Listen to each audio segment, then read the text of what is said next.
আপনারা দেখছেন নিউজ 9। চব্বিশের বাংলায় সন্ত্রাসীদের ঠাঁই নাই, চব্বিশের বাংলায় সন্ত্রাসীদের ঠাঁই নাই। ইনকিলাব ইনকিলাব জিন্দাবাদ জিন্দাবাদ, ইনকিলাব ইনকিলাব জিন্দাবাদ জিন্দাবাদ, একাত্তরের ইনকিলাব জিন্দাবাদ জিন্দাবাদ, ইনকিলাব ইনকিলাব জিন্দাবাদ জিন্দাবাদ। হাদি ভাইকে গুলি কেন? প্রশাসন জবাব চাই, প্রশাসন জবাব চাই। হাদি ভাইকে গুলি কেন? Action to action, direct action.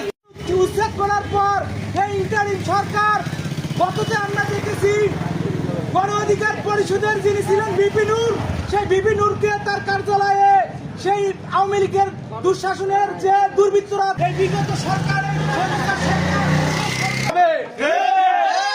Action to action, direct action, action to action.